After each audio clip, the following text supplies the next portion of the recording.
All right, so hopefully you guys can see and hear me, and we'll get that figured out. Let me pull up the live comments, see what we got going on. We got where to next. Can we chat about the big guy? Bikini full wax tutorial. I might have to skip over if we don't get this show on the road. Do you need a bikini wax? Ask Rocket. Let's see. We got Mr. Rick Lower in here. Let me try and get rid of these notifications. Mr. Gilbert L. We got Raleigh Parker. We got Mr. Orange Smoke, Vince Winkeller. Oh, Orange Smoke. We were kind of like going round and round with some guy in the comment section who I think just wanted to argue earlier. So we got Mr. 22 Lima Romeo, Dirt ATV. What's up, brother? How are you doing? Mr. David Uberti. We got lots of people rolling in, about 70-ish. So yeah, we got a few people coming in. We got quite a bit to talk about, I guess. Well, I'll get back on who's in a second. Last couple weeks have been straight matches, night match. Had a pistol match, and then I ran my own long gong match. That's all happened over the last 2 weeks. So been a crazy couple weeks. Obviously, we've done some filming, got some big stuff coming up, or bigger stuff. We'll talk about that. Got some test slots in from Wooden Gun Works. So those are going to be used in some videos. And yeah, more stuff to talk about, like potentially next month we could be seeing new actions out in the wild and new stuff just like in the shop. So we'll have new Rimfires to test, show you guys, and we'll have brand new actions getting released that hopefully we'll have too. So let's see. We got Mr. Tim Rink. We got Mr. Walter Gathrow, Jacob Peer, Daniel Martin, Alaska Andy, Daniel Martin, I think I already got. Of course, Rick Lore we got. Just trying to make sure we get everybody. Let's see. Mr. Walter says, I started recently to mention you had headspace type for Ely with the L3 barrel. What is your headspace? So I don't do it to a number. I do it by feel. I just close it up till it's like I get a hard to close bolt, and then I back off a few thousandths. Typically that is somewhere around like 41, 42 thousandths headspace for Ely, but you know, production guns and all that, I don't like to put a number to it. Appreciate you, Mr. Riley. See, we all just want to hear how much you like CCI standard velocity. Yeah, never had luck with that stuff. We got Mr. Stephen Lee in here. And yeah, I think that guy was trolling. We had a guy trolling us in the comments of the video earlier. It's pretty funny. We got Hemid X. Merry Christmas from Ontario, Canada. What's up? We got Mr. Cyclops Joe up in the house. So we got, for YouTubers, let me see. I don't want to forget. We got 22 Lima Romeo, Cyclops Joe. We have Fukyu TV or Fukyu YouTube. Put a little pronunciation on that. We got Mr. Ventress Marksman up in here. And that's right. Hide the women, hide your children, hide your stray animals that you don't want impregnated, because Cyclops Joe is in the chat. Yeah, and I'm sure Kenny will jump on here. So usually we pull some good YouTubers in this. I even got, I don't think you guys have seen it yet. I got a new scope too. I got a Mark V. Leopold, of course, we've shot the Mark IVs on here a bunch, but I do have a Mark V now. So I'll be doing a upcoming video on why I went kind of to the Mark V and magnification ranges for first focal plane scopes for competitive shooting. Mr. Grant Watson, ACC Elite versus M Pro, how do they compare to you? I like the forend length of the ACC Elite. I'll take the ACC Elite is a really good chassis. I would say it's probably hard to beat that long forend and all the adjustability that you get, but I don't know, the MV Pro is good too. I would say probably right now my favorite chassis is probably the Vision Pro. Compared to the ACC Elite, they both feel the same shooting. They both feel really good, but the Vision is just finished just like a little bit nicer because they're a small batch kind of deal. Mr. Bob, what's up, brother? Merry Christmas to you. Stephen Lee, free range chickens. Yeah, they're out there still. Midget strippers beware. We got Mr. Chris Gaither. What's up, brother? And Vince Winkiller. Yeah, sure. Can I summarize long going? That's pretty easy. So it's one set of targets at 300 yards. It's an 8, 6, and 4 inch. You get 10 shots. You have to start on the 8. You have to hit the plate to move to the next one. If you miss a plate at any point, you have to back up a plate. You get 1 point for 8, 2 points for 6, and 3 points for the 4. You get 10 shots in 3 minutes, and you do that 5 times. So it's just about basically chancing it, moving it to the next smaller plate, and hopefully not missing. Like I said, if you do miss, you get 0 and you back up. So it's just kind of a strategy thing, playing the wind, and your competitors try and get the highest score you can. So it's a pretty simple format. Put a Lowe's at 26-inch barrel on my CZ MTR. Amazed at what it did for several different lots of ammo. No more flyers, very minimal. Nice. Good to hear, man. Mr. Grant Pertain, what's up, brother? I'm doing good. Hope you are. Let's see. Raleigh Parker. Heather Victor says their chance to be available before SHOT Show. Heather Victor. I don't know who that is. Maybe I'm missing something. Mark 5, huh? Now, I still have 2 of the tracks, but, the tracks are at a certain price point. So, if you want better, you have to pay more. So I have several scopes that are like, in another bracket above, like the Track Torque. I still love the Track Torque, still use them. They're on several guns. But for like my main competition gun, of course, I'm going to do whatever put whatever on it I have that's going to give me the biggest advantage. So the best chassis or the most comfortable chassis that I can shoot off of, and, balance the best and the best glass that I have, that's what I'm going to run. But the Tract is definitely a great scope for the money, but you can't expect it to compete with scopes that are over $2,000. It's just not reality. We got Mr. Chris Lang up in here, and Wiley Fuhrman paid for an expensive scope last week. Right. The cone looks good. All right. Fair enough. Let's see. Got Chris Lang in here. More YouTubers rolling in. Stephen Lee, what would you consider an ideal weight in a balanced PRS-22 rifle? I find the chassis I have near rear end are heavy, so it takes a thick barrel, more weights up front. Yeah. For me, 21, 22 pounds, and I like it to balance exactly the center line of my bag. So what I'll do is I shoot a Game Changer right now. I'll put my rifle on top of this, and I'll go the center line of this bag right here up, and that's exactly where I want the chassis to balance. So I'll put weights, take weights off, move them front, rear, whatever to get a balance right there. The thought process behind that is if you end up with, this thing over like a little pole, and this kind of bag will bulge and kind of, have like almost like a little ramp. It kind of narrows your base. So I want, no matter what this is on, I want the rifle to balance dead center of the bag. So that's just how I do it. Can't get barrels in Canada. Try and do a CZ457. Well, yeah, except for probably from the Canadian makers, I would guess. But yeah, we got Lynn Agony. What's up? Why are Ruger American Rimfire bolt rifles so hard? I do not know. I don't know if they're just not popular and they just aren't churning them out. We got Mr. Joe A from Pennsylvania. And Mr. David Uberty, my Vision chassis with Lowe's 26 attack driver. Awesome, man. Yeah, glad to hear that. Moshi, really need help. Rounds extracting fine, but not ejecting. CZ457 factory 24-inch barrel. Have tried different mags. Valcourts into extractors, tightening extractor, changing magazine, ejection block. Yeah, that's weird. Well, so what you need to figure out is it ejecting and hitting something and then coming back in, or is it stripping the empty as the bolt's coming backwards? Because they're 2 separate things. So the interior side of your bolt, not the right side would be your extractor on the right, and the left would be a pusher or holder. That's responsible for tensioning that cartridge to keep tension on it. So as it rides back over the magazine, it's not stripping off. And keeping enough tension so that it flings it out. You may be having something where it's flinging out and going upwards, or you may have a scope mount or something that's deflecting it back in. So you've got to figure out which one is which.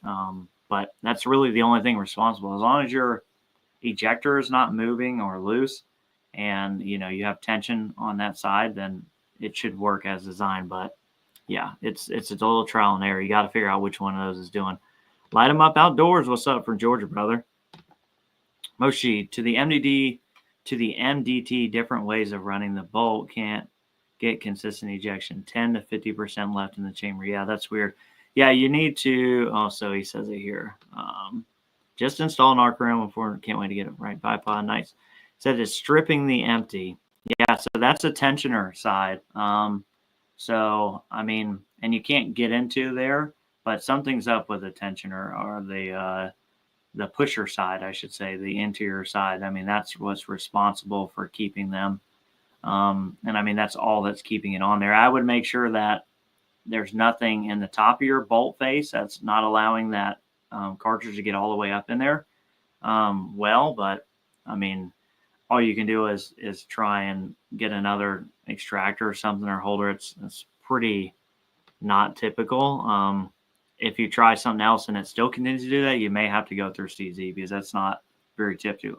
That's not a typical failure on a CZ. Because usually you have both. Because you got one spring that works, the pusher holder and the extractor side of the bolt face. So kind of a different weird situation. Thinking of getting a Lilja barrel for my 457. Will they shoot SK rifle match well? Easy to dial in, but mine shoots 0.3 to 0.4 on a good day, but I want a heavy barrel. Yeah, I mean, they're not like, they're not Ely specific or SK or Lapua. You just need to find a good lot of SK and it should shoot it fine. Overall, the Lilja barrels are always really well done. We got Mr. Ryzen Pratt. What's up, brother? Let's see. I'm skinning after falling down CZ 4% rabbit hole and MDT chassis quality ammo scope, etc. Yeah, burn you up quick. Have I had any trouble with the CZ 10 round mags? No, I have. I mean, I have extensions on mine. I have like one factory one, but I typically don't have any problems out of them.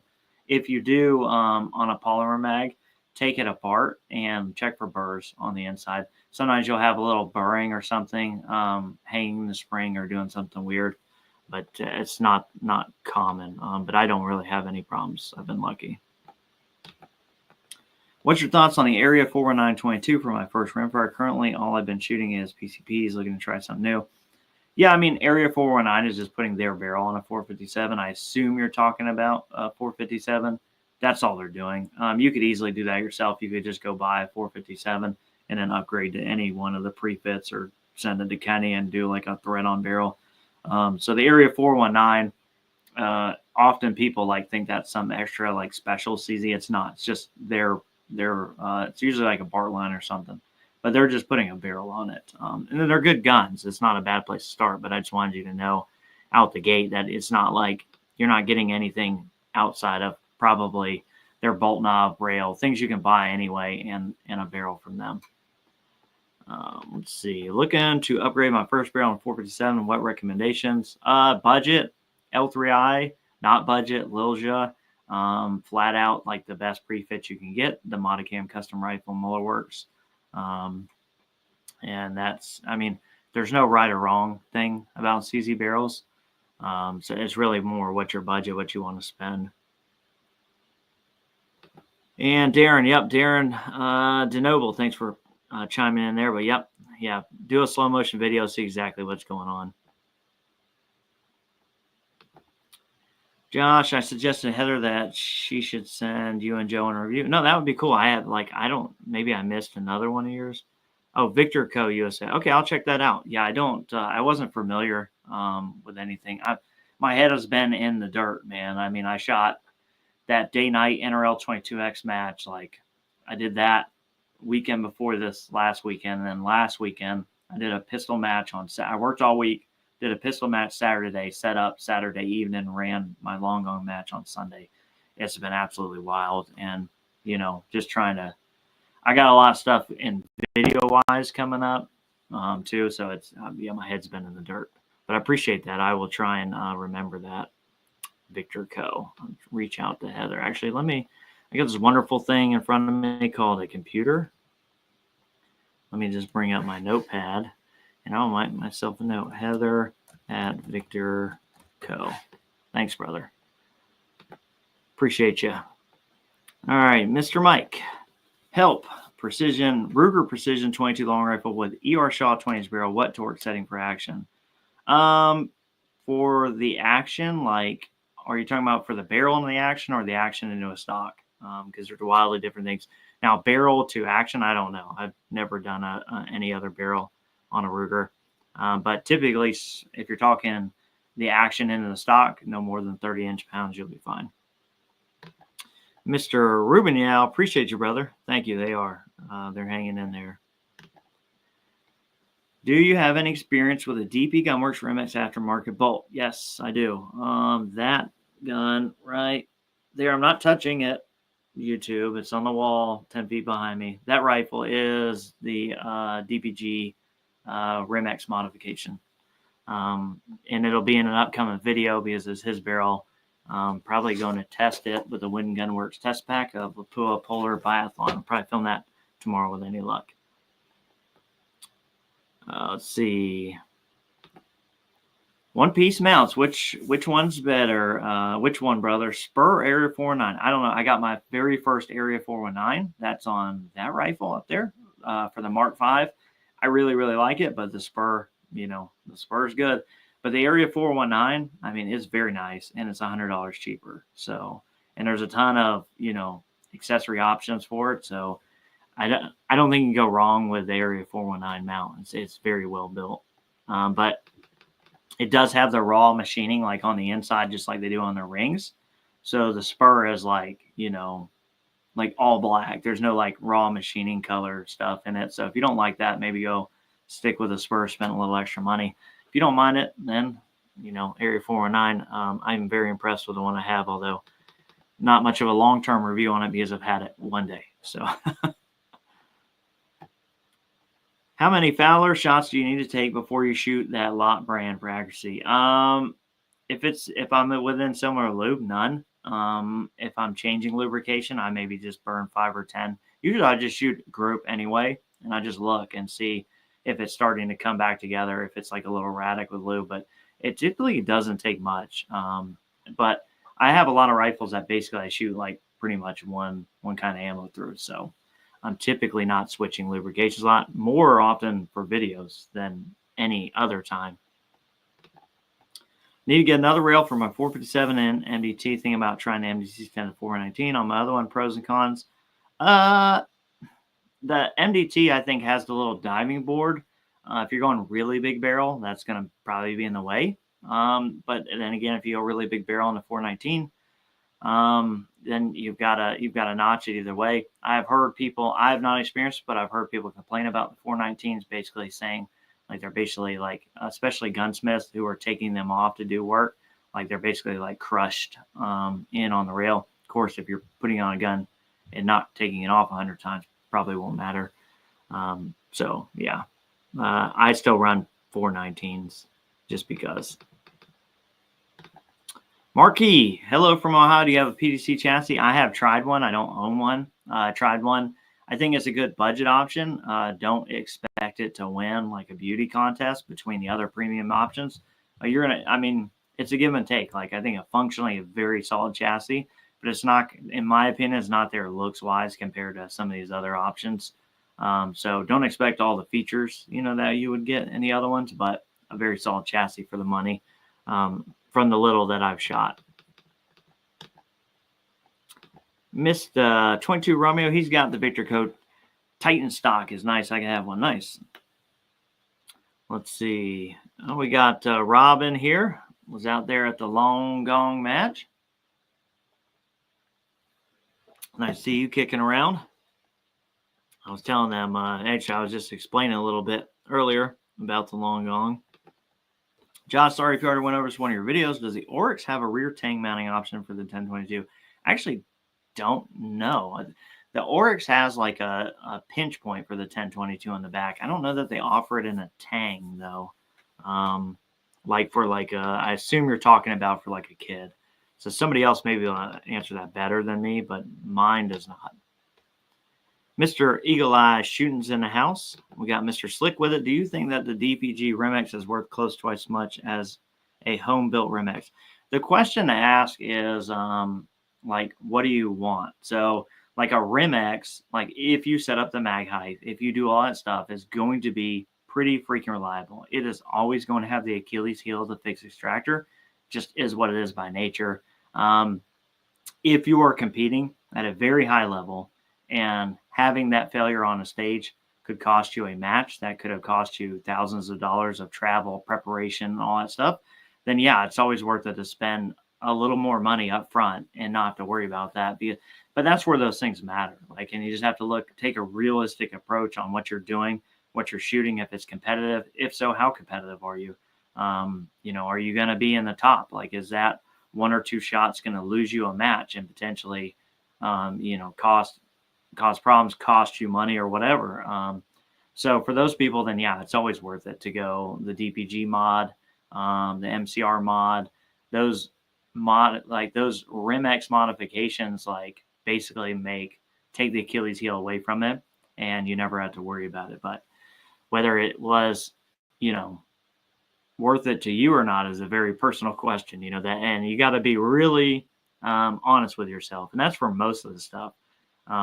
Most people ask a lot of questions about precision, and it really just comes down to you being honest with yourself, because I could say it's worth it for you because you want to be up there. But if you're not, and you're not going to be and I'm not saying like you couldn't, but I'm saying you don't take it seriously enough, or you're not going to shoot seriously enough to be competing at the very, very top, then maybe it's not going to be really that big of a deal. And you can just save that money and buy some ammo or whatever.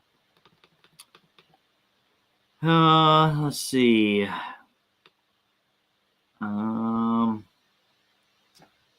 Mr. Allen. I think they're talking about the Rim-X modification.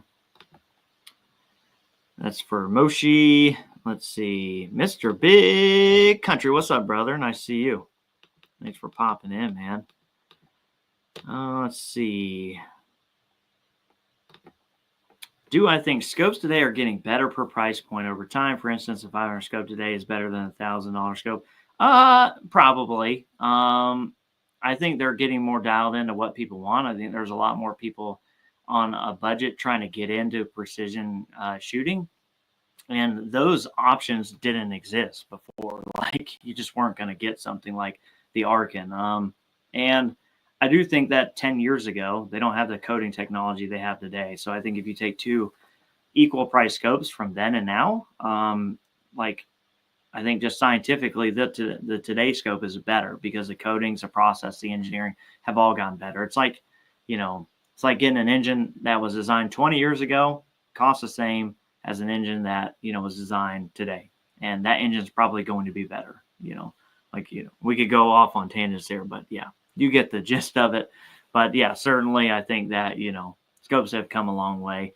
And I think they're figuring out some ways to machine stuff to get stuff that really matters to people at a good price point that will appeal to 80% of the population. Case in point, kind of Arkin. Mr. Ware 2, thanks for the fancy. Appreciate you, brother. Mr. Slick with it. We got 2 out of the 5 back. So yeah, probably better than most people end up in that situation. But yeah, we kind of ate some. We ate a lot of money on that deal there, which sucked. Mr. Eagle Eye, let's see. Mr. Brian Turner, what's up, brother? Merry Christmas to you. Mr. Brian Henry, yeah, this is the Kenai Kuyu. I actually put in a warranty claim for you. You guys won't be able to see it probably on there, but if you could, I don't know, it's like 720p. It has had let me see if I can get this up here. It's had a ton of piling and stuff, like picks and strings, and it's got this almost fuzziness to it. Like the exterior of this, it's super warm and I really love it, but the exterior is not very durable. So calling it a jacket, I think, is a stretch. It really should be an intermediate base layer. So I did put a warranty claim in because, and honestly, I'm just hoping that they'll reach back and I want to step up. I'll pay the difference, step up and get something with a little tougher exterior, because I literally just worn it to a couple matches and cruising around, and it's already kind of got some stuff. But I like the jacket. It's unfortunate that it's not as tough as I need it to be, apparently. Let's see. We got Mr. Gary. Watch one of your chats a while back. You were talking about chronograph numbers for Healy being faster than effect numbers. Lapua is a little closer. Ely is always faster than what the box states. Lapua usually is pretty close. I mean, you got to convert it because it's, you're talking Lapua is going to brand at meters per second. We're talking feet per second. But overall, on the stupid thing, there we go. Stupid antivirus thing's trying to give me warnings. We don't need that stuff. Oh, I am freaking falling behind. Mr. JC Justice. Stephen Lee, the Oryx chassis pinches clamps pressure in a rear action, only one action. Correct. Yep. Thank you, sir. How am I liking the Vision chassis? Best upgrade I made so far for my left hand. I'm really happy with the Visions. And there are actually some announcements. Hopefully, I'll make a follow-up video here very soon. They actually took some of my input and stuff, which is really cool. So they're small. With Vision, it's kind of weird. Like, it's a small batch chassis manufacturing. Like, so they do small batches. So that's why they're like constantly on back order, but they're shipping out like monthly. But it also makes them extremely capable of pivoting and making really smart decisions. So I think they made a really smart decision with the CZ chassis that is like really mostly for NRL and PRS guys. And I think that's going to be implemented, and hopefully I'll find that out and be able to talk about it soon. But yeah, I'm still really liking them. I want to change the spring of my 4x7 to get about 1.5 pound trigger. What do you recommend? If you're just doing a spring, just get the Yodave. It's super cheap. But yeah, just get the Yodave. I think that's what it is. Yodave trigger. Mr. Kyle Buchanan, what's up, brother? We're doing good. Appreciate it. K-Mark, deep thought to increase the NRL 22 base class would be interesting if they allow tuners to the non-top 3 4x7 Tika. Yeah, well, I don't know if 22 Lima Romeo's still in here. He's on the board for NRL 22, actually. If he's still kicking around here, he's like I'm a board representative, regional deal, but he's in the know of the NRL guys. So yeah, I mean, the more people that ask for something, the more they're likely to change it. Let's see, Mr. Dick Dickerson, what's up, brother? What are the biggest issues, problems with a 457?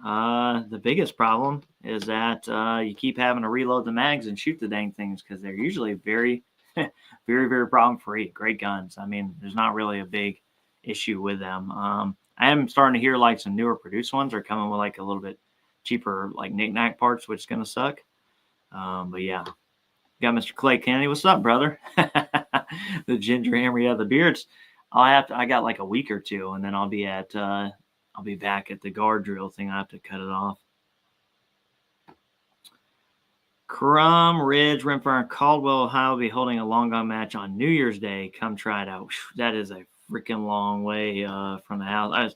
I don't want to say long way because I had guys from Maine come to my match, but and I shot a match in Tennessee 2 weekends ago, match this weekend. And I'm so far behind on filming and stuff. I was like probably no shot of me going anywhere and doing anything fun. Jody, any new Vision videos coming at Rimmich? Yeah, for sure. Yeah, so like I said, be an update on the Vision stuff. I've added some accessories on the Vision Pro Remington 700. New changes for the CZ that I'll be announcing soon for that. And yeah, the Rimexes are always kicking around in the videos for sure. Very, very soon you'll see them. Do you have any experience with the Bergara BXR? I did. I tried it. I didn't really like it. I think it's comparable to money to like a Tika T1X or a CZ457. And quite honestly, I don't think anybody, no matter who it is, Bergara or otherwise, can compete with a 457 or T1X at the price point. So I would say stay with those. Got my buddy on here. Look at the beard. Someone had a proof suit. I can't wait to see what you got me for Christmas. I got you this beard for Christmas, man. Let's see. Trying to got Mr. Fairview Precision on here. We got Rodney Skidmore from Powderly, Texas. What's up, brother? Topic of NRL 22 is Yodave. No, I don't think you can. I don't think it's legal because you're modifying the trigger. They say you can't. You can't modify the trigger, or at least you can't like replace trigger parts. So I don't think technically it would be legal for base class if you put a Yodave in it. Can we talk about airsoft? No, we cannot. You're in the wrong live stream for that, buddy. We could. I mean, I got an airsoft gun up there, but I use it to shoot carpenter beads, which is I'll tell you this, guys.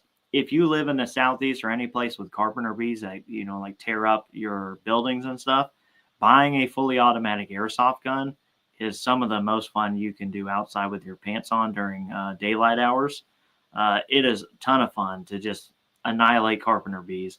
I may get like some POV cameras and take you guys along for that one time, but it is so fun. I mean, it's like ridiculously fun for what it is, and it's super cheap to just explode carpenter bees and bomb them out of the air from like 20 feet away with a full auto airsoft M4. Super fun. Let's see.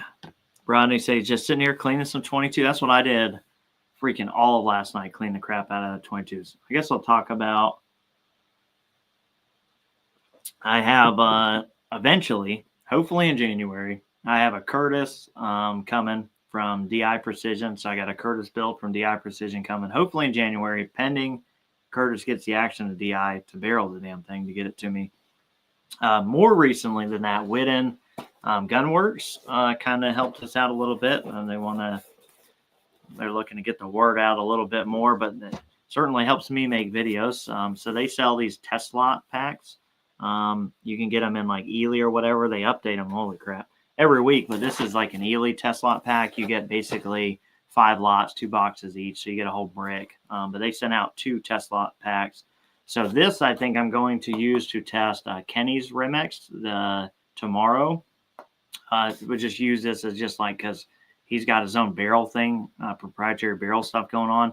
So I think we're going to test it with this. We're going to shoot all 5 through his on camera for you guys to check out both the barrel and kind of this test lot thing. And then I think we're going to take and use this on the 40X, because I did promise we were going to do a 40X test with ammo.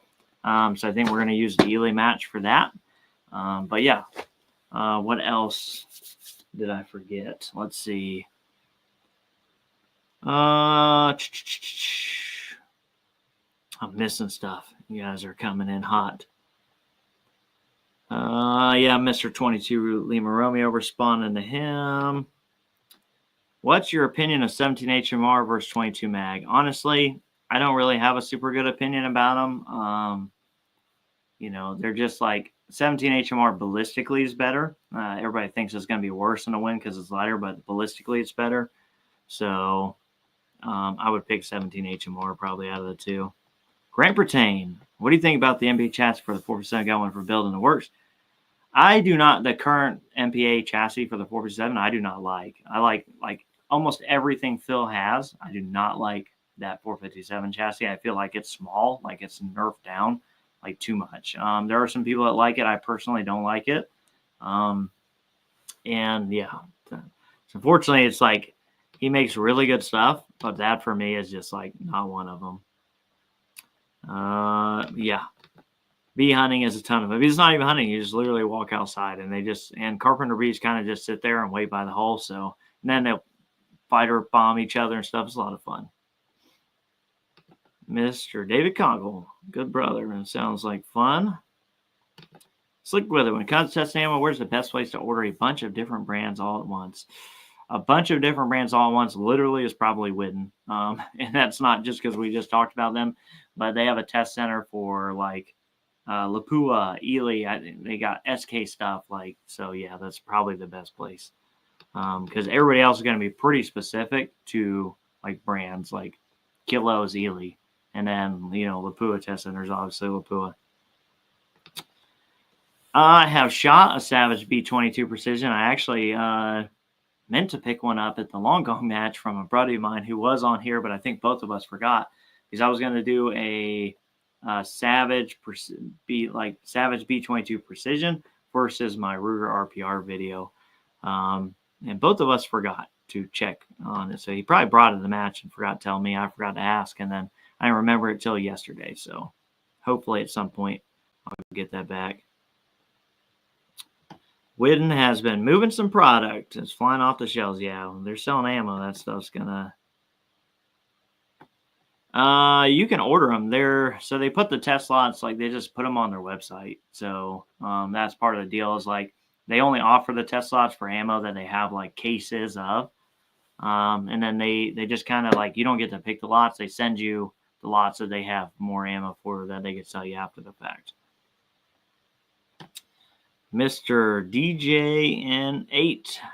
SoCal, thank you for all your videos. Appreciate you, brother. Just finished building a T1X. Coming from surgery, so I haven't been able to sign in yet. Well, you get there, man. It ain't going anywhere, luckily, but I appreciate you watching. What 22 ammo do you shoot at matches for pistols? Is that about Course of Black Mamba? Honestly, for the Mamba, pretty much anything. Like, I was shooting like SK semi-auto. I was shooting SK Standard Plus out of it. My 22 2011, it will only run high velocity, so I actually shoot like Blazer 40 grain out of it.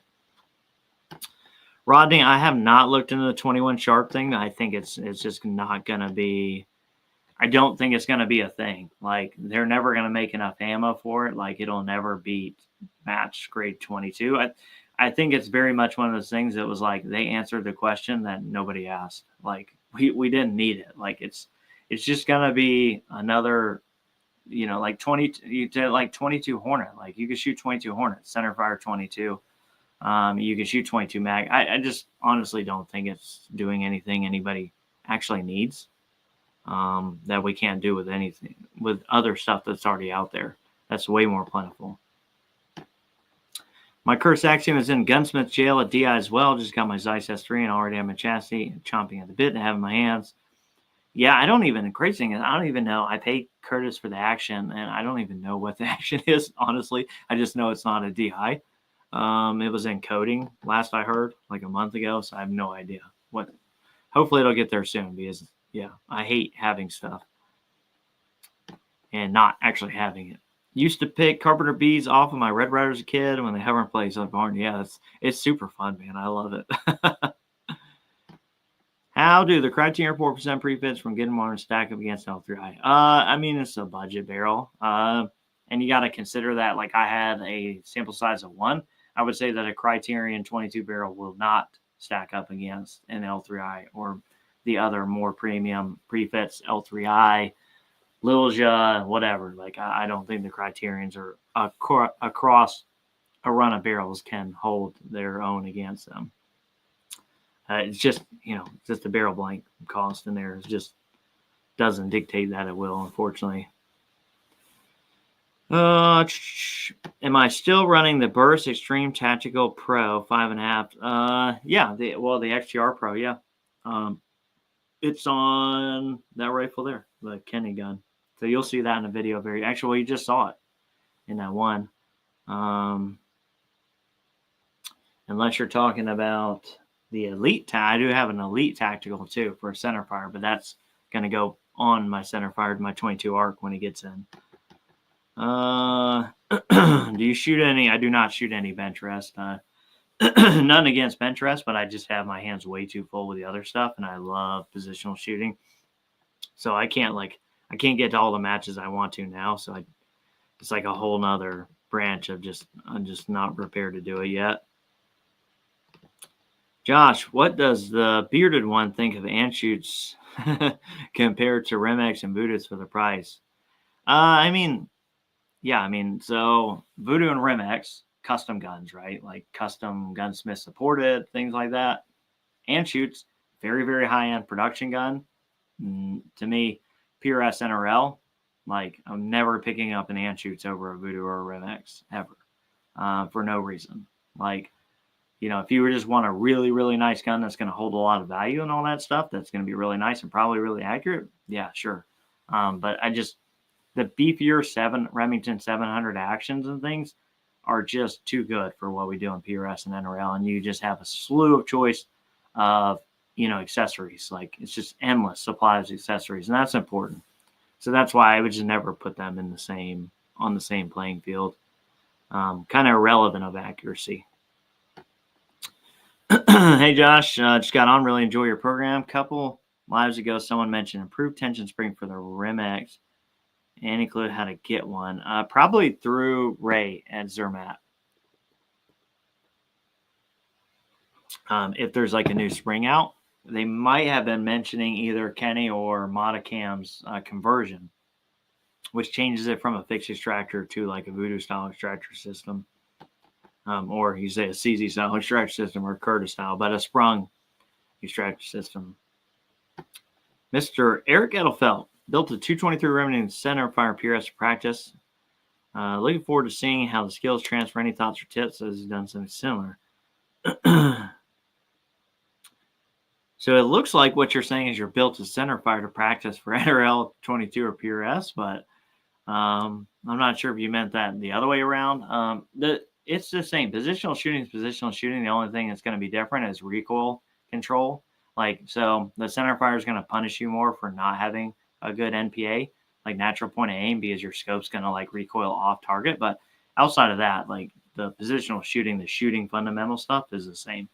Like I had never shot a PRS match, went to the Gab Grind, borrowed a buddy's centerfire action, threw a different scope on it, threw it in my chassis, went out, did fine. Took me a couple of stages to figure out like, oh, like I gotta square up a little bit better, or I gotta like load in the gun a little bit more if I want to see where I miss and things like that. But really, like the rest of it was pretty much the same. It was actually what I thought was like, this is easier because I'm shooting a 6PR and I don't have to hold any wind. Like, so I missed a couple times early on in the match holding too much wind out to like 900 yards, and missed off where I was holding because I was holding too much wind. So when you shoot 22 all the time, it's kind of like a cheat code, because now you get this super high BC round to play with that doesn't really care about the wind. I'm running a Barrera B14R steel barrel. What suppressor do you recommend? I don't run suppressors, so I really can't recommend one. It's just going to be a crapshoot on whether it hurts or helps the gun accuracy-wise, just because of harmonics. So, yeah, I really can't help you there. Any idea what's going on with RWS? Got a few BR matches coming up, and the well is dry. I've heard that R50 and special match are coming very soon. I think you're going to see a price increase, and I think because there's so many people been waiting for so long that it's going to literally just fly off the shelf. So, yeah, I don't know what to tell you about that, brother. Mr. Roger Rose, MPA hybrid for the CZ4 small chassis. Took my 6.6 self-bitting. I used side rails and external weights, made it better. Good solid chassis. So good deal. Golf is harder. Oh, look at here. He's already gloating. The long gong champ is here. Yeah, so Jeff come down from Maine to the match. He ended up winning the long gong match Saturday. So I guess he is the long gong champ.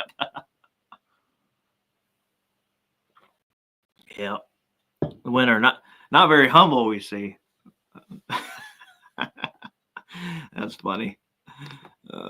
Nice to have you, though, Jeff. It was me talking about tension spring. Mark Wright makes a heavier tension spring for the Rim-X, and it fixed my extremely weak. Oh, I got you. Cool. Nice. Good info. Appreciate it, man. For PRS NRL, I would not run a tuner. I personally don't run a tuner. If I was going to shoot bench rest, I would run a tuner. But for NRL PRS, I kind of try and keep it simple. Like the gun needs to shoot like 0.3s or better, and it needs to be consistent. Like last thing I want to do is give myself this thing onto the end of the barrel that I think I can turn all the time and make something better. Like it's a recipe for me to shoot a crap ton more ammo than I need to. They work. I'm not sure for bench rest and F-class. I think they're great when you can shoot siders beforehand and then you can tweak the gun. Perfect scenario for those. NRL PRS, where conditions change drastically throughout the day and you can't shoot siders on stage, I don't think it's probably the best thing. If you have the intestinal fortitude to find a tuner setting and leave it there forever, then good on you. Not a bad idea. I personally probably could never do that. And I think most people looking for a tuner are looking to improve things. I think it's going to be a slippery slope for you. What do you think of the MDT LSS chassis for this?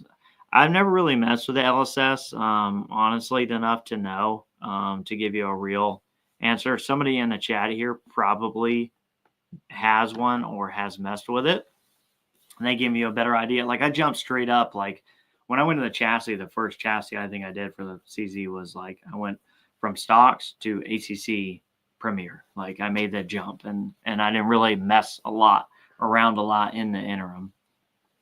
Let's see.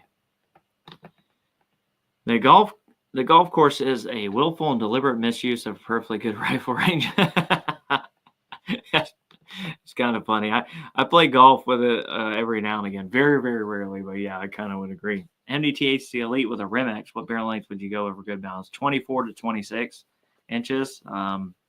And then barrel diameter is going to dictate how much external weight you need to get a perfectly balanced gun.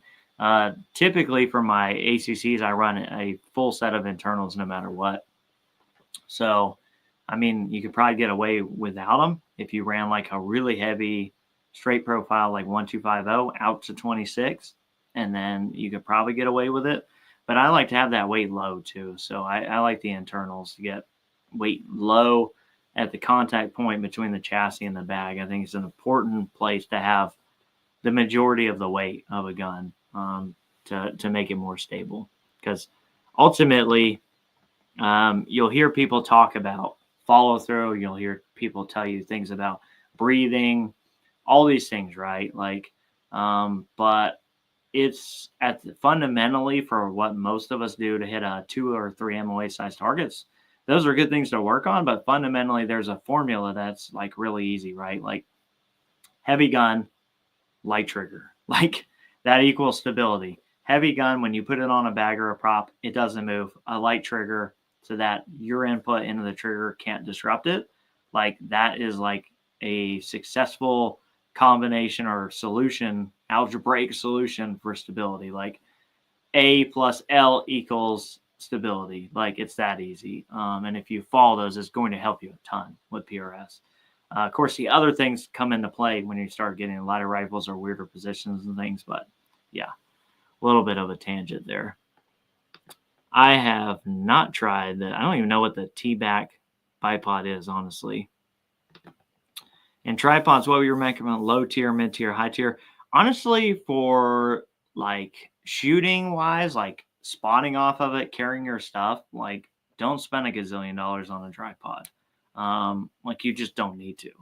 Like find something, and tripods are like everything else. You can keep going up and they're going to get a little bit lighter, a little bit slicker, a little bit nicer. You know, the more that money is. I'm not really aware of any like huge pitfalls in the tripod sales area where like there's something that costs $1 million and it's not worth it. But just look realistically what your budget is. You know, and every single one that I've tried was good for the money, whether it was like the Athlon, Leah Photos, the one for here from PRS TF that the camera's on, which I'm freaking the Dauntless that I'm using there. They're all good for the money. I mean, it's hard to beat. Just pick the money you want to spend. Let's see. Thing is, how to get in touch? Oh, good. He'll get you something on there. Where would you go to purchase SK by the lot? I think maybe you could do that at Whitten. I know they sell SK. That's probably the only place I know you can get it by the lot reliably. Maybe there are other places out there. Any other ideals for targets like paper targets or T-back or Thunder Beast? Oh, I have not tried the Thunder Beast. Everybody I know has said like that the Thunder Beast like or bipods are really nice. I went from like I had the Atlas and I tried the AccuTac and then I have the Skypod and since then I've just like never needed to try anything else. You're in the background, but I swear I just heard you say you golfed, and here I thought I knew you. Yeah, I do occasionally, like 2 times a year, do play golf. And I'm not terrible. I will shoot somewhere between 90 and 105 twice a year, so I'm good with that. Mr. Dare, do you have a cheat or trick for balancing your rifles? Do you just trial and error adding weights till it balances? Yeah, like I said, I pick the center line of my bag, wherever that's going to be. So then I mark it, and then I take something like a Yeti with that little carrying handle or something just like thin, and I just add weights and move them around until I get it to balance there. You can get an SK lot at BPS in Sherman, Texas. BPS, I don't know who that is, but I'm sure somebody else does. Let's see. What else do I have coming out? What did we talk about already? Then we got the Mark V video coming, lot testing or testing in general, Kenny, the DPG, barrel in the Rim-X, the Remington 40X, which is down there at the bottom. Let me see. Cover my eyes. Will it focus down there? Nope. And yeah, that's 40X. We're going to do the barrel test on that. I'm going to do the part 2 on the series of rifles from cheap to high end, shooting high end ammo. So I'll pick one of these lots of high end ammo here. We'll rerun that.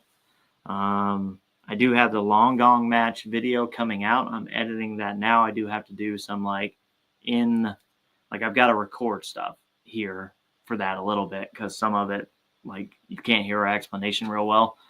But yeah, I got a bunch of stuff coming out. What else is new? I got an Ultradyne CZ457 chassis. I need to play with that some more. Started playing with it, but I need to get a better idea for the review for that.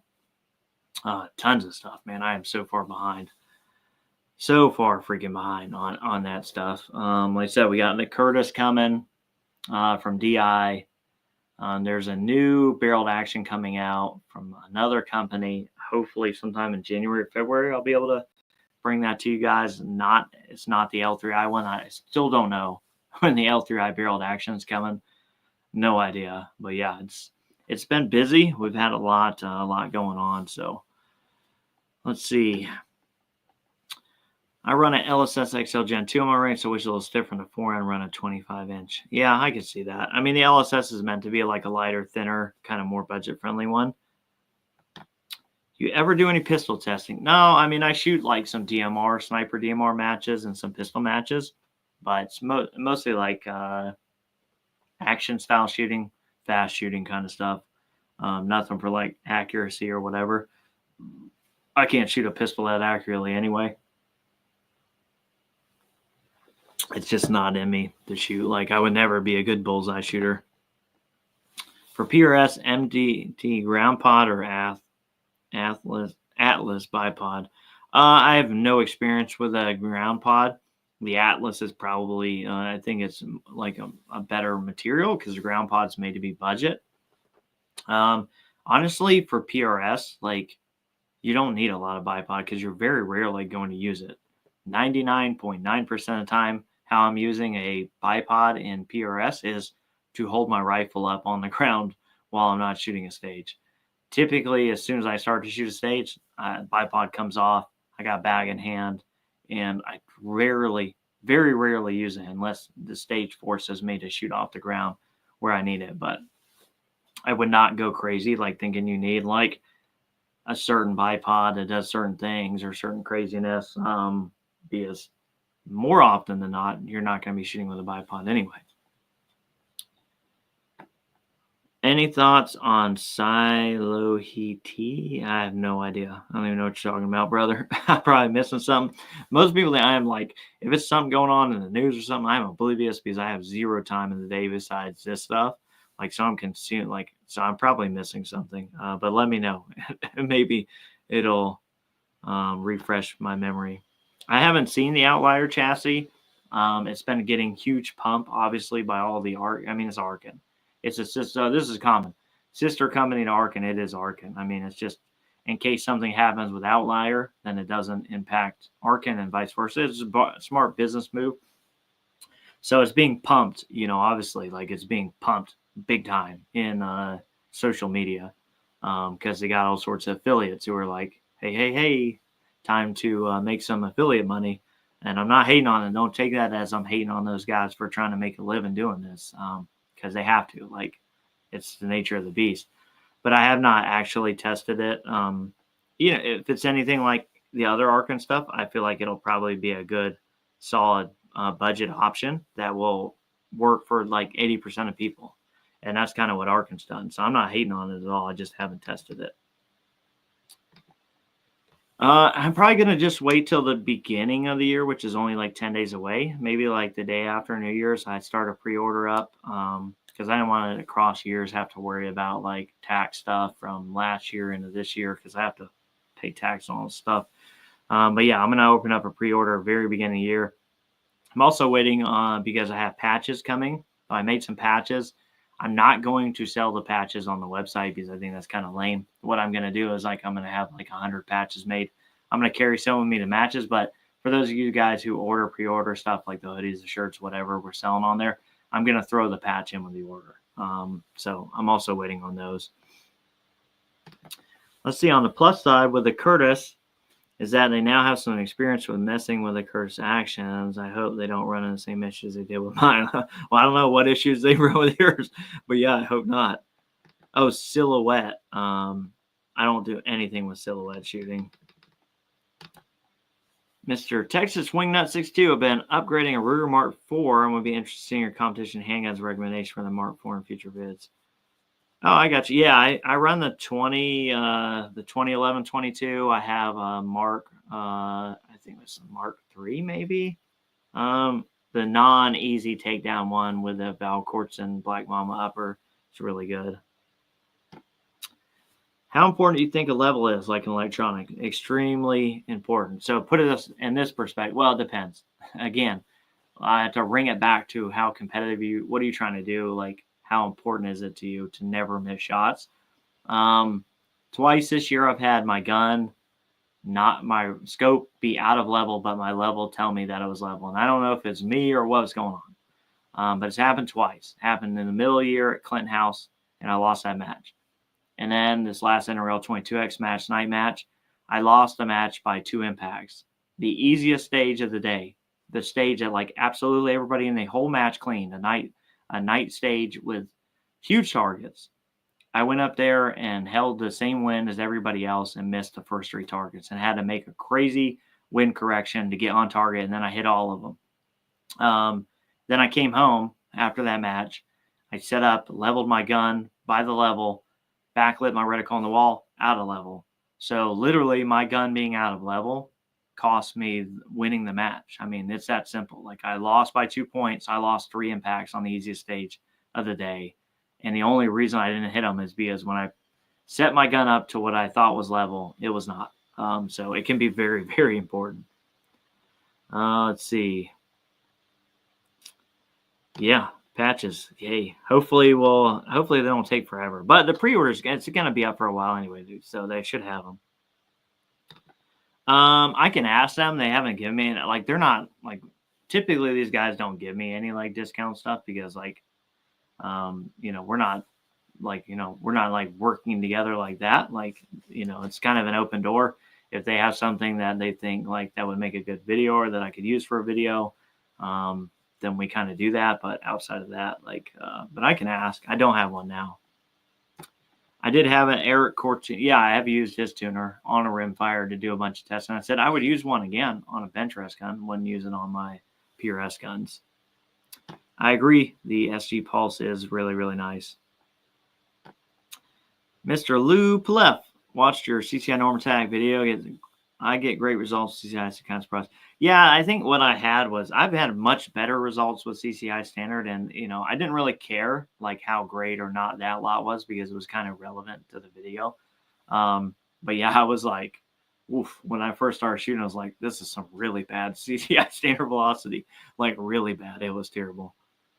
What center fire? I shoot 223 wild, like I have 2 gas guns, 223, and I'll be shooting 222 arc will be my gun this year for the gap grind.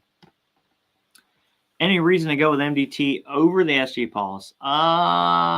Yeah, if you're colorblind or you like the directional lighting, because the SG Pulse is just a color, so it's not as intuitive as like a directional blinking array of lights. You know what I mean? It's like when you lean this way, these lights go on here, and you're like, oh, I need to bring it this way, and then one goes away, another one goes away, and then green. So it's a little more intuitive, but I think there's new stuff coming. So I wouldn't, if you were in the middle of going to buy one or the other, I may wait a little bit. So I think there's some new stuff coming. New to this, what should you zero NRL 22 rifle at? 50 yards, 100% of the time. Precision rimfire, zero them at 50 because every time you go to a match, if they have a zero check, it's going to be at 50 yards. What high 30 millimeter rimfire rings are used by PRS shooters? I would say that's almost like a double negative because almost no PRS shooters are using 30 millimeter scopes. Most are using 34, and most are using mounts. So, and it's kind of, but 1.26 inch, I would say, is very, very common. Height, 1.2 to 1.3 ish, somewhere there is probably very, very popular. Mr. Roland Emmons, what's up, brother? He shot me in the squad. Super nice guy. Appreciate you, man. Thanks for hosting the Long Gong Sunday. Hope you're ready for a rematch from us Mainers. Yeah, eventually, for sure. It's going to have to be way warmer. Can't handle no cold. Mr. Joseph D'Antonio, I'm using a shotgun Sparrow with a tuner and getting 1/8 inch groups. CCS if you're getting an 1/8 inch group with CCI standard, like consistently, like I'm not going to say that's not possible because who knows, like it's not for me to say. But I mean, I use like completely custom Muller Works barrels by like premier gunsmiths, in the country, with lot tested match ammunition and 1/8 inch groups at 50 yards for me at 50. Like, I mean, I shoot in the 0.1s and 0.2s, but to consistently do that, like I said, it's like lot tested ammunition. If I could do that with CCI standard velocity, like would be pretty crazy. And again, I'm not saying you're not. I'm just saying if that is the case for you, you probably have a world record breaking gun, like that, whatever barrel that is, and stuff. Like, it's really good. And I do see you said it's a custom barrel with a tuner, so you got a super super duper good lot of CCI standard velocity. And I've seen actually some really crazy good, like older lots. Like I had some that my buddy had that was actually like really freaking good. But this day and age, man, I have seen nothing like that has been really worth the crap from CCI standard velocity. Do you ever use your panning function on your skypod? Yep. Use it if I'm shooting prone and shooting movers. I use it quite a bit. Mr. Lazy Gun Guy, love your channel. Just built a 457 L3I barrel MDT or chassis. It's only my second Bolt 22 first Sedge Mark F had for 22 years. Man, yeah, I think you just seriously gave yourself a really cool upgrade, which is pretty cool. I'm glad that you're enjoying it, man. I really enjoy my Henry round. I haven't shot any Henrys in a long, long time, but nice guns. Send it V2 coming. Maybe. I don't even think I've seen like some just generic stuff.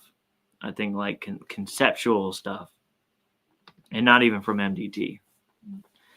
Also, use a standard ARC adapter on the Skypod. You have switches to clamp style. No, I'm using the standard one, and it works fine. Like I said, I don't really use my bipod a lot. Ostrich Operator. Shoot Star 7th. We're in a great Black Friday deal. I got almost complete NR 22 bag for 110 minus KOL. Nice, man. But got the reverse KOL plate, and it's just fun. Yeah, the reverse one is fun. That's a crazy good deal, man. Yeah, he's good people. Mark at Shooting Target 7 is really good people. I love both those guys. Mark, Shooting Target 7, Seth at DM Targets. I freaking love both those guys. They're really good people. It's been a great lot. Not sure it'll last after this lot is done. Yeah, I mean, yeah, I doubt it. From what I've seen with CCI, it's like, man, it's been a crapshoot. Like, if you got a good lot, that's pretty crazy. It's good to know there's, a good lot out there somewhere, though. I got a big issue with a rifle and only shoot CCI, nothing else. It's insane. Well, I don't know if it'd be a big issue. I mean, if it shot, of course, if you're trying to shoot PRS and NRL and shoot at like 200 yards, and that's probably an issue because CCI standard velocity is not going to hold up at 200 and 300 yards. I can almost bet my last dollar on that. I was shooting at around -12 Celsius last week and realized how much drop I get from the cold. 100 yards had dialed up 12. Yeah. I mean, when it gets cold, you got to add more dope. That's for dang sure. Get a Marlin 39A if you want a tack driver lever rimfire. They're unreal. Mine shoot CCI unbelievably. Yeah, I haven't gotten any. I never got into the lever action 22s very much, but there's time. Can you give us tips, pointers for speeding up on adjusting both your focus and elevation? I feel like I waste a lot of time trying to. I mean, I'm the worst person to ask. I don't change my parallax. I actually did a video about this. I didn't make it because it just, at 50, I just like, maybe I'll re-release it. I don't know. But I shoot dirty parallax. I dial in between the 2 yardages and I shoot it dirty. I just rely on myself being ultra consistent on the gun, getting back to the same place every freaking time. So that's how I get around wasting the time of adjusting parallax. Unless it's just way the heck out, I do not mess with it. I just don't adjust it, which is bad advice if you're not getting on the same way on the gun every freaking time, because you are going to experience parallax error, which will punish you for not being in the same exact position every time. So it's a calculated risk on my part that I'll take the more time, get a little bit more comfortable in the position, maybe see a little bit more on target before I, shoot, versus, adjusting my parallax. What is your opinion on Brooks Rimfire barrels? I have not tried one yet. I want to try one, but I know people with them, and they have been really good. So the Brooks blanks have been really, really good. I really want to try one. I just don't know anybody with a blank to get one, but I do want to try one. Let's see. Well, I just shot a video. Maybe I'll just put it out. Maybe I'll just release it tomorrow or Monday. The problem was I was trying to explain parallax error, and I was doing it at 50 yards, and I was purposely shooting like with good parallax, with bad parallax, talking about the error. The problem is like the ammo. So I shot a lot of team. I used Kenny's gun, and I had a lot of team that was just like some leftover ammo, and I shot with it. And the first like 5 shots I took, 10 shots were like really good. I just wanted to make sure it was consistent enough to be good for demonstration. And it looked really, really good. And then as I got into testing, like it would produce a flyer every now and again. Like the gun just did not like that lot of team very much. And so it does kind of muddy the results, but I think it still drives a point home. And of course it's not as intuitive in the video because you're watching it through a scope camera, and the scope camera is like, it will never have bad parallax because it's mounted to the scope. So like it doesn't move at all. Whereas when I move around behind the scope with bad parallax, the reticle's moving, but to the scope camera, it doesn't. But maybe I'll just release it. You talked me into it. Like maybe I'll release it tomorrow or Monday, just because I might catch some flack on it. I literally made the video just to try and help explain like parallax error, like and then to show it on a 50-yard target. And unfortunately, it didn't deliver. Like it was, it wasn't the V8 car I wanted it to be when it came out the other end of the editing machine. It was more like your brother's Ford Fiat or something, something like that. I've used CCI standard in meets, and it will not hold up at 100 meters. Yeah, I would agree. 1070 is light for long distance. 1080 really matched, does much better. Well, I would agree and disagree with you because fundamentally, the problem I think you see a distance with CCI standard velocity is not relative to the speed. It's to the standard deviation ES of the ammo. Like the ammo is not consistent. And what you're seeing about the Ely that's better is that it's Ely match, and it's going to be way more consistent standard deviation and extreme spread. Because actually, ballistically speaking, the faster we push that low BC projectile, the 22, the less wind stable it becomes. So really, the faster you push a 22, the worse it becomes. Like the wind will impart more on the bullet, and it's really crazy because it's counterintuitive, and a lot of people kind of meet that opinion with a little bit of resistance. But if you use a ballistic calculator, you can actually like put a target at 300 yards, put a left to right wind at 5 miles an hour, leave all that the same, and set your speed at like 1060. And then go change it like to 1120, and you'll see it like go crazy, and it'll incrementally tell you to hold more wind the faster the bullet's going, because it becomes less stable. Because that low BC round just doesn't like more speed is just harder on. So it's almost like a wiffle ball. Like you can throw a wiffle ball pretty straight, like if you just kind of throw it, but if you go to whip it and then counters a little wind, it'll kind of spin and divert off target. Kind of what a 22 does. That's a very extreme example of it, but the L3 barrel made me giggle at how big and heavy it is. Yeah, I mean, it's pretty funny for what it is. I agree. At what distance do you change up from Ely match to what? None. That's what I shoot. Ely match and team is what I shoot, man. I mean, like, it's consistent enough for me. Like, long gong, since we just shot, that's a good example. If I was shooting long gong, or ELR 22, then yeah, I would probably find like whatever had the best ST and ES. For me, the team and match, $12 to $15. Like for PRS and NRL, it's going to have an SD and ES about like 6 SD, 20 ES. Like that works for me, like all day. I'm not going to miss targets because of that. Now, if I'm solely shooting at like 200 yards and beyond, like all the time, like then I'm probably going to bump around, try different ammo, and just try and find something that has the best SD and ES out of that combo for me. But for what I do, I just shoot the match and team. It's plenty good. And any idea why CCI won't raise their speed to 1080? I have no idea. I mean, it's just, I seriously doubt if you chronograph it like 2 different lots that you get the same speed. Like one will be like probably 1060, the next lot will be like 1080, the next lot will be 1070. I mean, SK match is good, rifle match is good. It's a lot better than CCI standard velocity in terms of consistency. Yeah, I mean, not a lot of 22 break the sound barrier. I've had some that do touch it, and honestly, I haven't really seen a big detriment to it. I've had some Ely that was like just cracking into supersonic, and it didn't seem like it was like a huge deal. It's like it would shoot like 9 out of 10 bullets subsonic, but maybe one would pop just over and crack. But that bullet went where the other bullets went. Like it wasn't like it hit and just like that bullet just did something crazy. So honestly, like I haven't really seen that even to be a huge deal.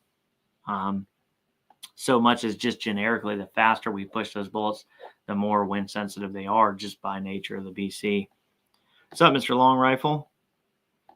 Appreciate you coming in. Adam Hunt, Josh, could you give me advice for a scope from a 457 custom build? Any price is okay. Been looking at March. I mean, honestly, like you asked me like it's like 2 impossibilities. Like you put in the same sentence, like what scope should you get and at any price? Like, because it's a pay for what you get scenario. Like, honestly, look at your budget, find scopes across the board in that budget, and then objectively look at them for features. Like, which one, and even down to like which one looks better to you, what reticle options they have, is it illuminated or not, does it come with a sunshade, do you like the turrets, do you like the look of it, those kind of things. Because you're basically paying for what you get. So you're paying for glass quality and features. And then you can kind of pick within that. So it's kind of like, I literally can't recommend you a scope, like, because if you say at any price, I'm just going to tell you, go get a Tangent Theta or go get a Zico, because those are like $4,000 and $6,000 optics that are going to like blow your socks off. But it's probably not what you want. You know what I mean? I've been using top mounted red dot to get faster target acquisition. It's important to move away from the dot and switch the elevation turret method. And how do you manage with the scope cam? Honestly, I spent a lot of time before a couple years ago when I was first getting into it, like basically just working on getting the gun into a position and driving the gun to the target so that when I got on the gun, it was already in there. So I've never like jumped onto, I don't use like my elevation turret and I don't use a dot. I just have a crap ton of training that I did before with that gun and my chassis, that like when I look at a target and I put it on the bag and I slide the gun in, I'm kind of steering the gun towards the target. And I know it's going to be in my field of view when I get there, because typically I'm shooting 12 power and I'm using like that method that I always use. So when I usually get in the scope, the target's there without having to do that. Obviously there's a ton of different ways to do it, but that's just how I do it. When deciding on what MOA scope rail to buy, how far you want to shoot or the amount of adjustment in your scope? Both. I mean, so like if you get more cant than you have, like if you have 120 MOA in the scope and then you build in like 70 MOA of cant, like you're not going to be able to zero at 50, probably not at 100. But if you're trying to shoot really far, it may be some that you have to do. I say most scopes with 120 MOA, which is kind of typical of elevation adjustment, 30 to 40 MOA of cant is fine for most people, and you can dial usually to 300 and 400 yards, no problem. So that's a pretty easy kind of like, you know, starting point for most of that. What advertised box speed do you look for when ordering Ely for lot testing? The slowest crap they got, even though it doesn't add up. I've shot like stuff that was labeled at 1040 that was way faster and stuff labeled at 1060. Generically, I just pick the slowest slots, like 1040s, 1050s, 1060s, and test those. That's what I try and do, but don't always work out that way either. What brand is that old phone scope adapter you used to use, and plus or minus compared to like a trigger cam? Oh, that was the side shot.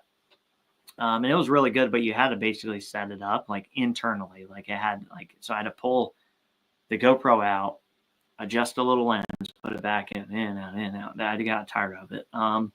So the positive to the new one, the trigger cam, is that that's done externally. And yeah, that's pretty much it. Dude, I paid out the butt for that first one. Actually, I gave it to another YouTube on a deal. I paid like $1,200 for that side shot setup when I first got started in the channel. Like I bought that just straight up. And I think I sold them for like a couple $100. But I had the trigger cam, so it didn't matter. As many rounds as you, how often and how thoroughly do you clean? I try and clean my guns once a week. Usually on the weekend, like Sunday night when I'm trying to get, because I work nights Monday through Thursday. So when I'm trying to get back in the swing of things, I'll clean guns on Sunday night. So the guns that I shot a lot that week, I'll just go ahead and clean it. Because the one thing is, I went back and forth. So I need to do an update to this actually. I was only cleaning the chamber and just like whatever passed through the bores, what cleaned it. I've kind of now went back to cleaning the entire barrel, like a thorough deep clean, at least every, blue moon. And actually what I saw my guns that were shooting Ely were speeding up by not stripping the barrel at least every like 1,000 rounds or something like that. But yeah, that's kind of how I do it now. I got a lot of CCI standard velocity that every third round will crack sound barrier. That lot vary from 1050 to 1180. Crack sounds about right. What ammo do you suggest I use to shoot my friggin' Bergara mag? That sucks ass. John Coleman, another one who was at the match. Funny guy, nice guy too. Thanks for hosting. I appreciate you, man. Thanks for coming out. Man, I mean, I would stick with your match, dude. You got to get that Bergara sorted out. It's never been more painful for me to sit next to someone that I can't actually help to watch you struggle with that freaking Bergara mag. Please, for the love of God, sort that thing out. But yeah, I think you're right on point with the match, shooting Ely match or going to Lapua, trying some of the long range, super long range. Mr. Joseph, thank you for the chat. Nice to have a round table of different opinions. Bad parts, we like small bore and are subject to the aim of the rifle likes. Very true. Appreciate you, brother. Bob Argenbright, what do you think of RWS target rifle ammo? I do not like it. It's not the same lube as the R50, the special match, the other ones. I got some of it here, and I just really haven't found a gun that really truly loves it.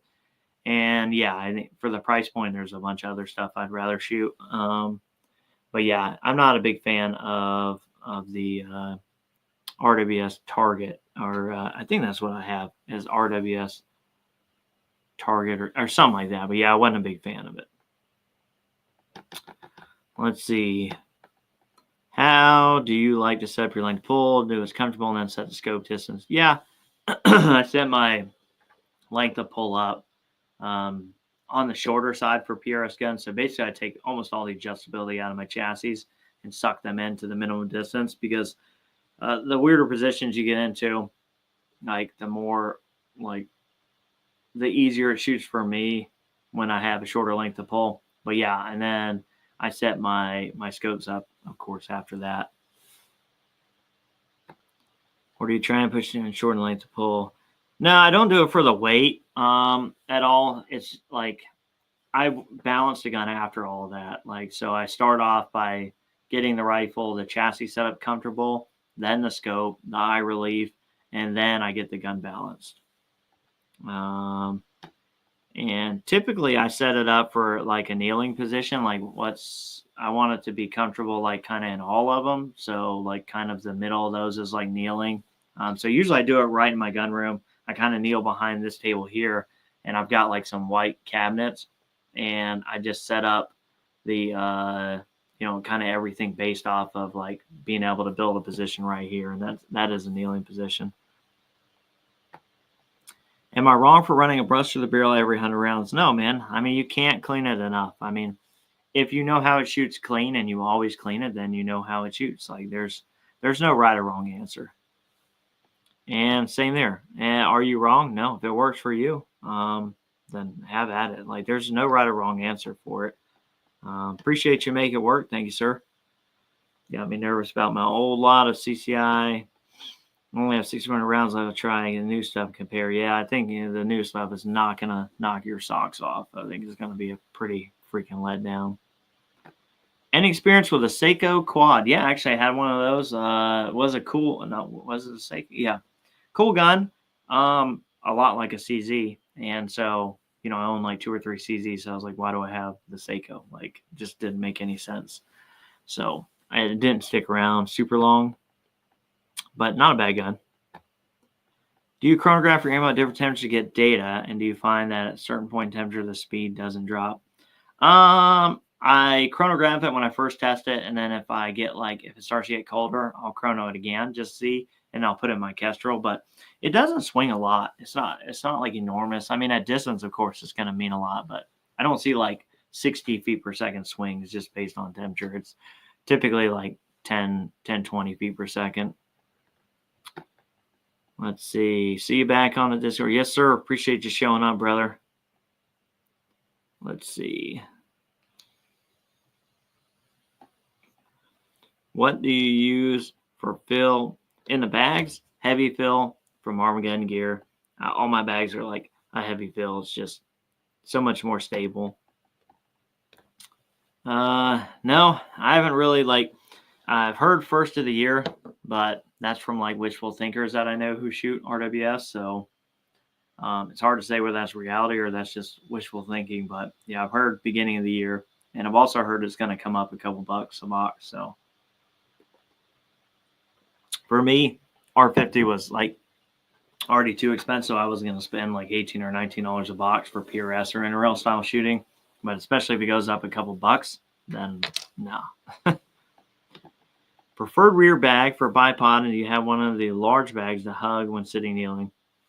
I use a Game Changers medium for like everything. That's what I use for a rear bag. That's what I balance my gun on. I used to use a pillow bag, and I just quit using it over the last couple of years. I just like, it was just something that I was carrying around a lot of times and not using that. More and more matches I went, and the more time you spend building positions, I think like the less you need it. Like, because you just get so used to building that position, you don't need it. But the pillow bag, I don't even remember on that one. I think it was a Coltac pillow bag. I used it for a long time. I still have it, but I just don't really use it much anymore.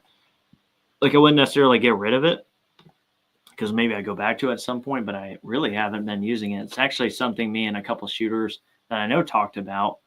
We all have them, and none of us really use them anymore. I don't know if it's for any good reason or not, but we all just kind of stopped using them. I think the more balanced you get a rifle, and the more like optimally set up it is for this style shooting, the less you feel like you need it, because the gun really does a lot of the work. Like, you're not really steering the gun once you have a really well set up gun, unless the prop just really sucks. and then maybe it's helpful, but on a very solid prop that will hold the gun, like the weight of the gun, then you don't really probably need it. It does help me when I was a beginner. The first starting out, I did use it a lot. Bro Tune is sewing bags and may put them out. Yeah, there's a couple of bags I want to try. With one from out of the country, the Heathen bag. I want to try that. And long rifle, yep. I second that emotion. Once it's balanced, you should be able to free recoil it. Yeah, for sure. Which, funny enough, kind of craps on people when they talk about follow through, because I've literally set my gun on the tank trap, balanced, aimed it at the 1-inch target at 100 yards, let it sit there, walked up from the side, pulled the trigger, the gun recoils, and through a scope camera, recoils up and over the target, but I hit that 1-inch target, and I reset it, hit it again. I mean, so it's kind of funny to hear people talk about follow through in terms of accuracy. Like, follow through is important to see your shot, which is a different thing, but follow through, when you start hearing people talk about follow through and dwell time, like, anything you can physically do, like, is like, you can't react in time to change things. And that's another rabbit hole, but thought that was funny. Wondering what you're considering cold. Is 10 here? No, cold to me is like, if it's not in the 50s, like it's cold to me. So 40s, 30s. I'm filming tomorrow. It's gonna be in the 30s, like, and that's why like we're gonna be using some polar biathlon tomorrow, and we may need it because I will be for a North Carolinian 30 degrees during the day. I'm on the verge of death. Let's see. How much fill do you take out of your medium? I took like a cup and a half. Still find it hard to squeeze it as a rear bag. Not a ton. I would say this is a newer. This is a newer one. I actually got this at the Gap Grind because I busted my other one at the Gap Grind and had to buy another one. Familiar story to most people running these. But I probably took like a cup out of this. This one's stiffer. So this one's new. But I just grabbed this one because you can kind of see how stiff and rigid it is. This is the one I've run a lot, but you can see how much it's softer. Like, I don't know that it has any less fill, but the material is broken in. That's what makes it easy to squeeze and use as a rear bag, is how broken in the material is versus like the fill, I think. So just beat the crap out of that thing and break it in. 15 here in New Hampshire. Come visit. Yeah, no, absolutely not. I'm not going to come visit you. 15 degrees. No shot. Am I going to SHOT Show? If not, do you know any YouTubers with a precision rimfire focus that will show fun new products? Yeah, there's quite a few going. I don't know that are like super focused on precision rimfire. I may go to SHOT Show, not this year, but like 2026 I may go. I kind of avoid it. So yeah, I'm not super sure. There's no such thing as cold, only an absence of heat. Well, yeah, maybe that's true. Cold is the default in absence of other things. What's up, brother? Mr. Norm, I see you. How light is too light for a comp gun? Or is personal preference? Have a BMR carbon that shoots great. Want to use an XC? I'm afraid it's too light. It's a personal thing. I mean, the heavier it is, the easier it is to stabilize. So, I mean, if it works for you, then that's all that matters. But lighter guns, when you're talking like a 10 to 16 pound gun, like you are going to have a wobble zone. You're going to see your pulse, all those things you're going to see that in your reticle. And the guy next to you or shooting before you or after you with a 21 pound gun is not seeing that. So you are at a disadvantage. The weight is an advantage for sure. Fill is, well, I don't know. Fill is like saying whatever's filling the bag generically. But yeah, it could be anything. Like you just said down below, cat litter or whatever. Rated X-Ring may focus on precision rimfire there. Yeah, he might. He may be there with, like they're working the booth for whoever. So I'm not sure. Grab some boxing gloves and get to work. There you go. Yeah, beat the crap out of that thing. 30 is t-shirt weather here. You're freaking crazy.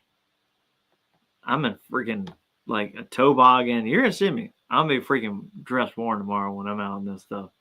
Mr. Chris, what do you think about the Norma Match 22? Seems to shoot decent on stop before shooting air. I feel like I need to switch center.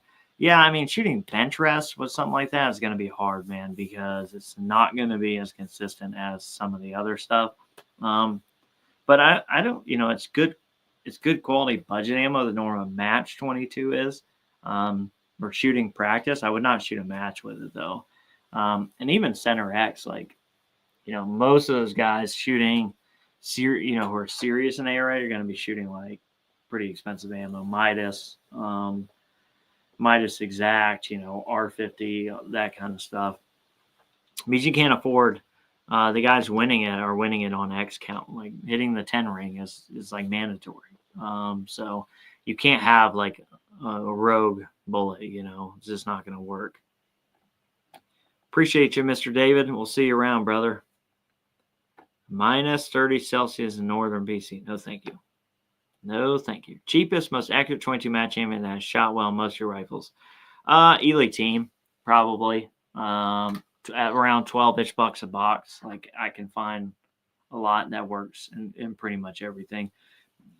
And I've shot it at matches. I mean, I shot team at the NRL 22X match. I mean, so for PRS NRL style shooting, team is like a great buy for me. I prefer obviously the silver bullet for Ely.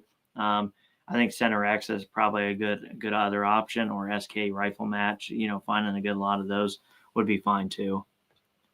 But it's 9:30, and I think we get some really quick last questions, and then we're going to shut this down for the night. Got some things to do. Got some prep to do for filming tomorrow stuff.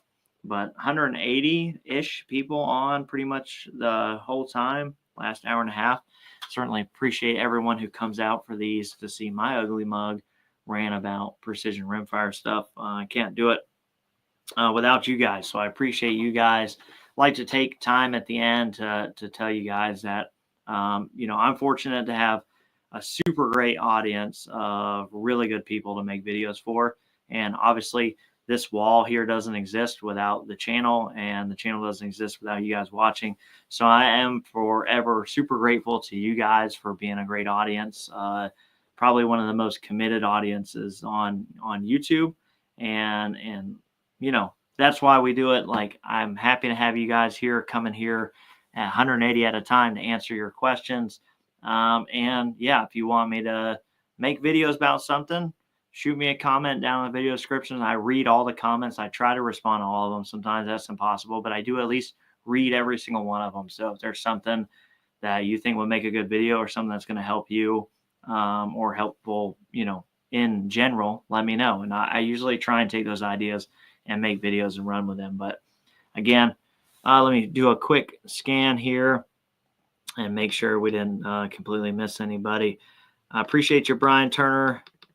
We'll take this last one here. A couple of trick things. You have a few top practice drills positions you think are critical, like USPC double tap, practice extra drills.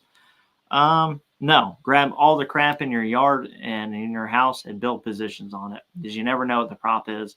The end of the day, the tip is that everything's an elevation problem. So it doesn't really matter what the prop is. You just need to know how you're going to shoot it when you're standing versus like a low standing, kneeling, high kneeling, laying down, prone, and how to build those positions. So build random positions on random crap in your yard, and it will make you a ton better PRS shooter. Appreciate you, Joe. What's your trick for tracking your bullet landing on target besides choosing silver bullets in the knack, or just training? It's both time behind the scope, knowing that you're looking up above. I'm aiming here, the bullet's coming here. So having your kind of peripheral vision looking for that bullet trace. And then, the silver bullet helps. And just good glass helps. The right lighting condition helps. And looking for that thing, not being tunnel visioned in on just the target, kind of watching everything's out. And a lot of time that comes with just experience shooting. Because I can tell you this, you can make a million good plans, great things to do. But when you show up to a match, 99.99999% all that crap goes out the window, because you can't consciously do more than one thing at one time. So it's just a lot of the stuff, training and the experience and the match experience helps you be able to kind of autopilot through the normal shooting process and look for things and see things. And that comes with just time and experience. Appreciate everybody. Jeff P, Steve Cottrell, Country Rimfire, appreciate you, brother. Slick with it, thanks. Make it work, Chris Lang, thank you. We got the Conservative Sniper Hunter. Merry Christmas to you, brother. Nos, appreciate you. Roger Rose, Long Rifle, Barry Ray, Rising Brat, Peace River. Well, I'll just really quickly touch on this. Yes, you probably won't see that trend continue because the SD&ES is not going to be as consistent as other stuff. You can probably improve on it. And one hole is a very loose term. One hole could mean a half-inch hole, or a 0.1 holes. So it's kind of hard to decipher. But yes, match ammunition will probably improve on that. Mr. Kyle Buchanan, Dirt ATV, appreciate you, brother. Rack, RAK, thank you, sir. Chris Lang, I think we already got. Lance Kirkland, DJN8, thank you, sir. Let's see. I want to forget anybody. Roland Emmons, Dick Dickerson, Christopher Oliver, Ryan Drink, Stephen Lee, Brent Smith. Awesome. Appreciate everybody. And no, I haven't checked that. I need to. I want to check it out and then hopefully do a follow-up on that. But I'll write that in my notes too. Appreciate you reminding me. Let's see. Applied Quantum app. All right. Thanks again. Appreciate everybody for showing up. Yeah, we'll catch you guys on the next one. Merry Christmas to all you guys. Happy New Year. If you're into that stuff, hope you have a great time with your family and get out there and do some shooting. Again, appreciate you guys so much. See you on the next one.